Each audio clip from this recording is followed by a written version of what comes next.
KBS 1라디오 성공예감 이대호입니다. 배성용님이 제일 빠르셨습니다. 배성용님 1등 하셨습니다. 경제 퀴즈 정답 보내주셨고요. 자, 원탁의 기자들 알고란 고란 경제전문기자, 김치형 경제전문기자, 2대12 권소현 기자 함께합니다. 안녕하세요. 네, 안녕하세요. 세 분도 다들 이제 투자를 하고 계시죠? 그렇죠. 근데 이제 뭐 아주 오래전에는 처음부터 가나다라부터 배웠던 시절이 있을 거고, 투자 공부하실 때 세 분은 좀 어떻게 공부하시면서 시작하셨어요? 어디에서 정보를 찾아보면서? 사실은 뭐 투자를 거의 반강제적으로 시작한 게 저는 경제부 기자를 취재해야 되니까 했기 때문에 그냥 선배들이 가르쳐 준 거거든요. 필리에서 돌아다니면서 이제 사람들한테 들은 걸로 공부하기 시작한 게 출발이었던 것 같습니다. 사실 대학교 때는 제가 경제부 기자를 할 거라는 생각이 전혀 없었기 때문에 시험 칠 때 상식 시험에 경제 나오면 다 찍었거든요. 그래서 어떻게 하다 보니까 어떻게 하다 보니까 이렇게 됐습니다. 저는 IT 끝물에 대학교 시절에 알바비를 모아가지고 투자를 시작했거든요.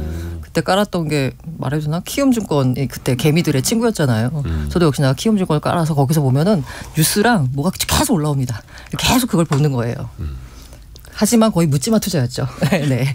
대부분 그렇게 시작하시는 것 같아요. 권소영 기자는? 사실 대학교 때 제가 얼마나 무식했냐면, 저는 이제 영문학 전공이었는데 경영학과 선배가 주식 얘기를 하면서 조정을 받았다는 표현을 쓰는 거예요. 그래서 저는 주가가 너무 오르면 정부가, 한국거래소 이런 것도 모르는 시절에 정부가 주가를 인위적으로 낮춰주는 줄 알았어요. 그래서 이제 주식시장이라는 거는 사실은 이제 언론고시 준비하면서 상식 공부를 해야 되니까 그때 이제 처음 알게 됐는데, 입사하고 나서도 사실 그때는 재테크라고 할 만한 게 예금이 짱이었거든요. 짱이라는 표현을 쓰면 안 되나요? 근데 그때 이제 예금 금리가 5%, 6% 이랬고, 근로자 우대 적금, 세제 혜택도 주면서 5년 만기로 가져갈 수 있는 게 있었기 때문에 굳이 이렇게 이제 그 직접 투자를 할 이유는 별로 없었고, 그거 만기된 후에는 이제 주로 펀드 투자를 했었는데, 사실 기자가 되고 나서는 뭐 다들 경험하셨겠지만 한국거래소 기자실에 가면 아침에 그때 증권사 리포트를 페이퍼로 이제 만들어가지고 쫙 깔아놓던 시기였었어요. 그거를 싹 걷어가지고 한 번씩만 읽어도 대충 시장이 이렇게 돌아가는구나, 뭐 이런 종목이 요새 괜찮구나, 이런 것들을 알 수 있었던 시절이라 페이퍼로 공부를 했죠. 페이퍼로 공부한 세대입니다. 네, 사실 여기 우리 있는 한 4명이 첫 투자 공부를 하던 시기는 거의 뭐 인터넷 초창기, 그렇죠? 한 20년 넘은 이야기여서 지금하고 많이 다르고, 왜냐하면 지금 이제 정보도 상당히 얻기 쉬워졌고 빨라졌고 편해졌고. 자, 그런데 이제 최근에는 시장에서 배터리 관련 주식들, 2차전지 관련 주식들이 굉장히 뜨겁고, 또 이것에 대해서 각 전문가들의 의견 뭐 좀 갈리기도 하고요. 또 거기에 따라서 개인 투자자들이 뭐라고 표현을 해야 될까? 좀 집단지성이라고 해야 될까요? 세력화라고 해야 될까요? 좀 쏠림 현상이라고 해야 될까요? 좀 그런 현상들도 좀 있거든요. 최근 이런 건 좀 어떻게 보세요? 일단은 뭐 아시는 분들도 있을 테고 모르시는 분들도 많으실 것 같아서, 주식을 안 보고 계신 분들이라면 얼마나 쏠렸길래라고 하시는 텐데, 2차전지 소재주들 중에 주가가 굉장히 좋은 회사들은 올 한 해만, 그러니까 1년, 그러니까 최근에 1년 단위로 봤을 때 거의 700% 주가가 올라 있거든요. 네. 그렇다 보니까 밖에 경기는 이렇게 안 좋고 다들 힘들다고 하는데, 그것만 보고 있으면 주식시장이 굉장히 뜨거운 것처럼 느껴지는 거죠. 근데 반대로 다른 쪽을 보면 사실 그렇게 많이 오르지는 않았어요. 지수 전체가 한 2,500선에서 계속 묶여 있기 때문에, 코스피 지수가. 그래서 너무 쏠려 있다는 의견이 있고, 그리고 최근에는 이제 그 아까 말씀드린 뭐 에코프로라는 건 알고 계시니까, 에코프로, 뭐 에코프로 BM, 에코프로와 관련된 그 소재주의 주가가 너무 많이 올라서 증권가에서 이제는 주가가 과도하다라는 국내에선 보기 힘든 매도 리포트가 나왔거든요. 그렇다 보니까 에코프로에 투자하고 있고 믿고 있는 주주들 같은 경우에는 반대 의견을 내고 있고, 또 전문가들은 버블이 너무 껴있다는 의견을 내고 있어서 굉장히 증권시장이 좀 뭐라고 할까, 그 논란으로 뜨거운 상황이다, 이렇게 말씀드릴 수 있겠네요. 권소영 기자나 고란 기자도 그런 전문가들의 코멘트 이런 거 좀 보고 계시죠? 실제로 네, 뭐 보죠. 뭐 판단할 때 어떤 좀 도움이 될 것 같으세요? 어떠세요? 판단할 때 도움이 저는 말씀을 드리자면, 요즘은 너무 정보가 많아서 오히려 더 헷갈린다라고 해야 되나요? 그러니까 정보의 양이 너무 많다 보니까 도대체 뭘 보고 봐야 되는지를 모르다 보니까, 이게 사람이 보다 보면은 그 선택적으로 자기가 보고 싶은 걸 보는 경향이 있잖아요. 그렇죠. 예. 그러니까 옛날에 전문가가 예를 들어 5명이었다라고 하면 5명이 서로 다 다른 말로 하면 5명을 다 보고 아 분위기가 이렇구나라고 하는데 지금 한 거의 100명의 전문가의 말을 다 듣잖아요. 그러면 그 가운데서 100개를 어떻게 다 보겠어요. 사람의 인지 능력이 한계가 있으니까. 그러면 자기 눈에 띄는 것만 봅니다. 그러면서 확증 평양이 생겨요. 그러면서 그쪽으로 자꾸 가게 되는 경향이 있거든요. 근데 이게 이제 저도 그러니까 보통 분들도 다 비슷할 거 아니에요. 그러면서 최근에 이제 투자 정보가 너무 많다 보니까 투자 정보를 약간 본인이 취득하는 방식이 확증 편향 방식으로 취득되다 보니 한쪽으로 더 쏠림이 강화되는 거 아닌가라는 생각이 듭니다. 또 왜 그 본인이 좋아하는 전문가 아니면 한번 신뢰한 전문가의 말은 또 계속해서 신뢰하게 되는 편향도 생길 수밖에 없어서 뭐 누구나 또 그럴 수도 있는 거고요. 근데 이제 뭐 주식뿐만이 아니라 뭐 부동산도 그렇고 재테크 전반적으로도 그렇고 이제 자칭 타칭 전문가라는 분들이 또 굉장히 많아요. 또 미디어도 많아지면서 그런 분들의 노출 빈도도 굉장히 많아졌고 또 어떻게 보면 이제 뭐라 해야 될까 좀 마이크로 인플루언서처럼 세부적인 영향력도 굉장히 좀 커진 시대인데 이게 전문가의 기준 자체를 좀 어떻게 봐야 되느냐 이것도 좀 어려움이 있지 않습니까? 사실 제도권 안에서의 전문가 그리고 이제 사실 유튜브에서 뜬 분들은 우리가 제도권이라고 부르기는 좀 힘들 텐데 증권가에서 쓰는 은어 중에 이제 뭐 매사끼, 마바라 뭐 이런 표현들이 있어요. 아마 다 아실 텐데. 그 다 약간 좀 일본에서 유래된 그렇죠. 표현일 거예요. 일본어인데 마바라는 이제 이 뜻은 큰 손에 대비돼서 이제 소액 투자하는 소액 투자자를 의미를 하는데 사실 우리나라에서는 뭐 증권사 객장에 상주하면서 이제 거짓 정보 흘리면서 투자자를 현혹하는 이런 사람들이 이제 보통 마바라를 불렀었거든요. 근데 이제 애널리스트를 두고도 약간 이렇게 마바라다, 제 마바라 이런 얘기를 했었는데 지금은 유튜브 이런 데들이 좀 진짜 좀 심한 것 같아요. 그러니까 이제 자칭 전문가들이라고 나와서 이제 유튜브, 텔레그램, 카카오톡, 뭐 포탈의 종목토론 이런 데서 이제 활동을 하고 있는데 사실 이게 전문가니까 아니냐를 구별하기는 굉장히 힘들긴 하죠. 근데 이 기준을 사실 전문가라고 하면 반드시 무조건 이런 표현은 잘 안 씁니다. 근데 이제 유튜브에서 이런 분들 이렇게 뭐 활동하시는 분들 보면 제가 어제 에코프로에 대한 영상도 좀 찾아봤거든요. 근데 뭐 제목이 조정 왔다고 쫄지 마. 폭등 전 공매도와의 전쟁은 계속된다. 뭐 어마어마한 뭐 급등의 시작 약간 이런 식이에요. 무시무시하죠. 네, 그러니까 이게 이런 분들 사이에서는 중간이 없더라고요. 양극단을 달리는데 이런 분들이 이제 여러 가지 스토리를 그럴듯하게 엮어가지고 이제 설득력 있게 스토리로 접근하다 보니까 이게 듣는 사람 입장에서는 혹할 수밖에 없고 그걸 계속 듣다 보면 아까 고란 기자가 얘기했던 것처럼 바이어스 되는 것 같아요. 아 저게 정말 맞는 거라고? 편향? 네, 그렇죠. 근데 사실 또 유튜브 입장에서는 조회수로 먹고 살기 때문에 썸네일이 자극적이 아니면 조회수가 안 나오니까 또 약간 자극적인 편향으로 또 가는 것도 맞고 또 그 자칭 타칭 전문가라고 하는 사람들을 이제 언론기관이라면 KBS나 아니면 전문 경제 매체라면은 필터링이 되겠죠. 검증을 하고. 그런데 유튜브 진행하는 사람들이 그걸 모를 경우에는 그냥 조회수 많이 나오는 사람 해서 이제 부른 경우들이 대다수다 보니까 그 기능이 조금 아쉬운 면이 있죠. 이게 저희가 고민을 좀 해봐야 될 부분이 분명히 있는 것 같습니다. 그러니까 전문가라는 타이틀을 우리가 어떻게 줄 것이냐의 문제거든요. 그러면 아까 기관에 소속돼 있는 사람들은 기관에 들어갔던 것만으로 우리가 전문가라고 부를 수 있느냐.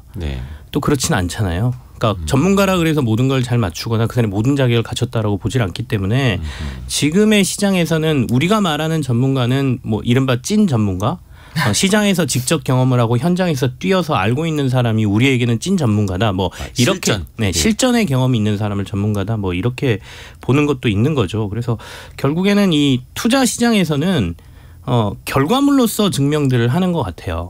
그러니까 내가 투자를 해서 이만큼의 성과를 냈다 그러면 그 사람을 전문가로 인정을 해버리는 분위기가 있는 것이죠. 그러면 이제 여기서는 여러 가지 문제가 생기는데 그러니까 우리가 약간 귀납의 오류가 생기는 것 같아요. 그러니까 동전을 2번 던져서 앞면이 2번 나오면 세 번째에도 앞면이 나올 것이냐의 문제잖아요. 근데 시장에서는 한두 번의 성공을 이 사람을 전문가로 믿어버리고 세 번째, 네 번째에도 이 사람이 얘기한 게 맞겠다. 라는 일종의 약간 확증 편향이라고 하셨는데 그냥 무한 신뢰를 보내는 현상이 나타나면 세 번째, 네 번째에서 큰 뭐 사고가 터지거나 아니면 신뢰를 잃는 상황이 벌어지는데 결국에는 그 받아들이시는 분들의 기준의 문제도 있고요. 그다음에 앞서 이대호 기자 잠깐 얘기하신 것처럼 언론의 기능이 많이 약화된 것도 저는 큰 문제라고 생각이 드는데 네. 과거에는 전문가라는 지위를 부여할 때 아까 어떤 기관에 들어가서 기관의 신뢰로서 그 사람의 전문가라는 지위가 부여되기도 했지만 언론이라든지 방송에서 이분을 전문가로 다뤄줌으로써 우리가 전문가의 지위가 또 부여되기도 했거든요. 근데 이제는 방송이 너무 쉬워져서 유튜브든 다양한 곳에 자기가 하고 싶은 얘기를 다 하다 보니까 그 사람들이 인기가 있으면 마치 전문가인 것처럼 포장이 되는 거죠. 그러면 인기가 있기 때문에 사람들이 많이 찾으니까 다시 언론에서 그 사람의 인터뷰를 해준단 말이죠. 또 부르죠. 그러면 인터뷰에서 그 사람에게 신뢰도를 더 부여하는 상황이 발생하면서 이게 전문가인지 아닌지가 혼탁한 세상이 돼버려가지고 도리어 투자자들이나 그 시청자들 입장에서는 정보의 혼란이 굉장히 크다. 그 현상이 아까 말씀하신 뭐 확증 평양이라든지 이걸 더 강화시키고 있다 이렇게 보여집니다. 그래서 고란 기자 기승전 유튜브라는 생각이 듭니다. 네. 아니 아까 그 전문가와 그 인플루언서의 경계가 모호해지고 있거든요. 그렇죠. 게다가 유튜브가 이게 참 유튜브한테는 좋은 거지만 이 알고리즘을 굉장히 고도화 시켜가지고 한쪽의 영상을 보면 그쪽 영상으로 확증 편향을 더 확대시켜요. 그렇죠. 그러니까 지금 내가 유튜브로 보고 있는 그 유튜브에 나타나는 많은 썸네일과 이대호 기자가 보는 썸네일이 아마 다를 거예요. 왜냐하면 다 다르죠. 내가 봤던 것과 근데 이제 사람 입장에서는 모든 사람도 다 이렇게 볼 것이다라고 생각을 하거든요. 그러면서 이제 그쪽으로 점점점 가다 보면 확증 편향이 좀 더 강화되는 거고 세상의 모든 사람들이 다 이게 옳은 길이고 이게 투자해서 성공하는 길이라고 믿는 것처럼 이제 본인이 받아들이는 거죠. 그러다가 만약에 다른 결과가 나오면 오히려 이것은 뭐 음모가 됐거니 아니면 뭐 기관이 뭔가 소위 말하는 개미 털기에 나섰다 뭐 이런 식으로 이제 포장이 되는 거를 점점 믿게 되는 현상이 이게 정치에서 주로 많이 나타났었거든요. 그런데 이제는 이 경제도 마치 무슨 양 진영 간의 대립 구도처럼 만들어져서 경제 이데올로기가 섞이는 조금 이상한 구도가 지금 현재 만들어지는 것 같습니다. 근데 제가 보기에는 사실 이게 전망이라는 건 틀릴 수 있는 거잖아요. 특히나 주가는 신의 영역이라고 부를 정도로 그렇죠. 이제 맞추기가 쉽지가 않은 건데 애널리스트들이 사실 전망을 할 때 보면 여러 가지 가정을 세웁니다. 근데 뭐 예를 들어 이제 경제 성장률이 얼마일 경우에 뭐 이 업황의 전망이 어떨 거고 거기에 속해 이 기업의 뭐 여러 가지 환경 이제 이런 것들 고려했을 때 실적이 어떨 거다 이런 식으로 이제 전망을 하는 이 툴들이 있잖아요. 네. 근데 그 중에서 이제 가정들이 하나씩 틀렸을 때 이제 전망이 엇나갈 수 있고 뭐 예를 들어서 우리가 예상하지 못했던 뭐 러시아의 우크라이나 침공이라든가 아니면 뭐 공급망 붕괴라든가 이런 것들은 사실은 크게 예측을 못해서 가정에 넣지 못했던 것들이거든요. 그래서 전망이 틀릴 수도 있는 건데 문제는 이제 전망이 틀렸을 때 이거를 어떻게 이제 본인의 이런 미래 분석에 반영하느냐. 그러니까 반성하고 내가 어디서 오류를 이제 뭐 겪었는지를 복귀하는 이런 과정이 있으면 저는 그래도 전문가 타이틀을 줄만하다라고 생각하는데 그냥 모르는 척. 아니면 뭐 애널리스트 중에도 그런 분들도 있어요. 이게 막 커버리지 그러니까 분석을 하다가 본인의 목표 주가와 이 실제 주가가 너무 괴리가 벌어졌을 때는 슬며시 그 커버리지를 빼는 거예요. 그러니까 분석을 아주 자발적으로 이제 종료를 하는 거죠. 그런 경우들이 많은데 이런 분들을 전문가로 할 수 있을까? 약간 기준을 복귀를 하냐 안 하냐 실수를 인정하고 어디서 오류가 발생했는지를 다시 돌아보고 그거를 미래에 이제 자기 분석에 반영하느냐 이거를 기준으로 삼는 것도 저는 방법이라고 봐요. 그렇죠. 사실 예측 가능성을 더 높이고 정확도를 높여야 전문가라고 할 수 있는데 그렇다고 해서 다 맞출 수 있는 것도 아니고 그 피터 린치가 그런 얘기를 했죠. 전문가라고 하는 사람은 10번 중에 6번을 맞추기 위해서 노력하는 사람이라고. 그렇죠. 한 번이라도 더 가능성을 높이기 위해서. 왜 야구 선수들도 한 2할 오픈 이상만 쳐도 뭐 나쁘지 않은 성적이고 3할 10번 중에 3번만 치더라도 아주 훌륭한 성적이다라고 볼 수 있는 것처럼 물론 그 정도의 확률을 가지고 안타를 쳤을 때 점수를 얼마나 내는 것이냐 또 이렇게 이어져야 하는 어려움이 있기는 한데 사실 시장 전망은 다 틀린다고 보시는 게 맞죠. 미래를 저희가 어떻게 알 수가 있습니까? 그래서 그 전망을 맞추면 대가로 저희가 수익을 얻는 거잖아요. 네. 그게 투자거든요. 그럼에도 불구하고 이제 전망들을 하는 이유는 불안하니까 미래를 알지 못하기 때문에 불안하니까 하는 거거든요. 네. 그래서 어떻게 보면 저희가 사주 보러 다니고 뭐 점 보러 다니는 것과 비슷하다고 볼 수 있는데 그럼에도 객관적인 근거를 가지고 전망을 하면 우리가 그나마 신뢰도를 보내주던 세상에서 이제는 객관적인 숫자보다는 거기에 스토리를 잘 입히는 사람들이 조금 더 그 인기를 끄는 사회로 조금 변해 있는 것 같다는 생각이 들고요. 그래서 사실은 시장 전망보다는 시장이 변하면 거기에 대응을 잘하는 게 투자를 잘하는 거다라고 또 자산시장에서는 얘기를 하는데 어떤 제도를 더 하고 전문가를 필터링하고 한다 하더라도 아까 권소영 기자께서 말씀하신 그 전문가 내에서의 쭉정이들은 있기 마련이라고 생각하거든요. 네. 그래서 어려운 얘기긴 한데 마치 이거를 투자나 뭐 이런 것들을 전부 개인의 영역으로 돌리는 것 같은 말씀이긴 하지만 결국에는 본인의 판단이 굉장히 중요하다. 내 돈을 넣어서 내가 투자하는 시장이기 때문에 누구를 믿을 것이냐는 본인의 판단이 1번이고 네. 그다음은 이제 아까 말씀드린 것처럼 너무 스토리를 강화하는 사람들보다는 아무래도 데이터나 숫자 쪽에 대한 신뢰도를 조금 더 주시는 게 낫지 않을까? 그다음에 그 사람의 그 아까 말씀드린 것처럼 권위가 어디서 얻어졌는가를 저희가 또 한번 살펴보는 것도 지금 전문가가 너무 많은 시장에서는 좀 개인 투자자분들이 신경 쓰셔야 될 부분이라고 생각되고요.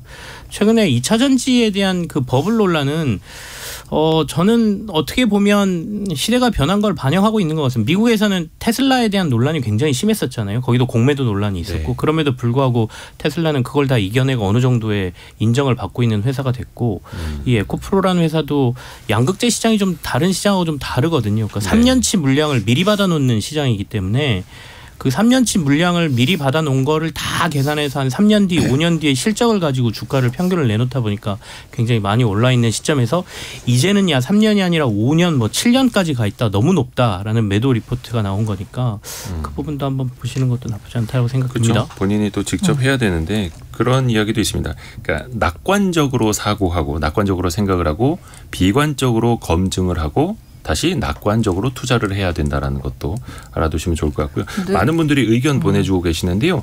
신승호 님이 맹신의 시대인 것 같아요. 내가 생각하지 않으니 남의 생각만 따라가는 거죠. 주식도 그렇고 사회도 그렇고.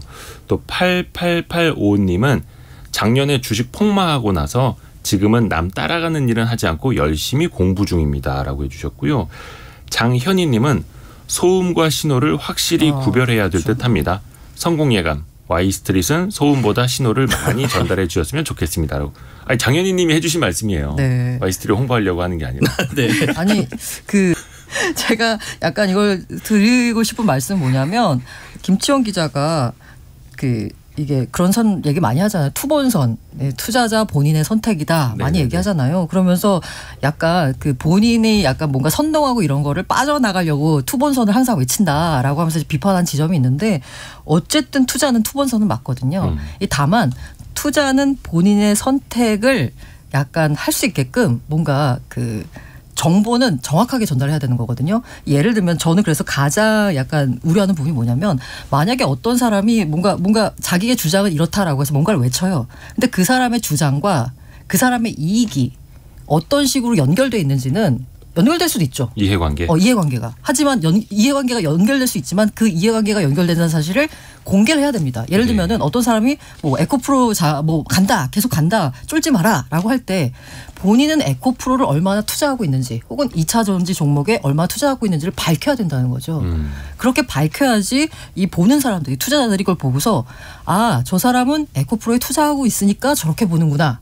라고 생각할 수도 있고 오히려 에코프로에 저렇게 보니까 에코프로에 투자하는구나 이렇게 이제 본인이 선택할 수 있는 거죠. 맞아요. 이게 바이어스 그러니까 확증 평양이 된 게 저 사람의 이해관계가 연결이 돼 있기 때문에 저렇게 말하는구나를 판단할 수 있게끔 투자자한테 알려줘야 된다는 거죠.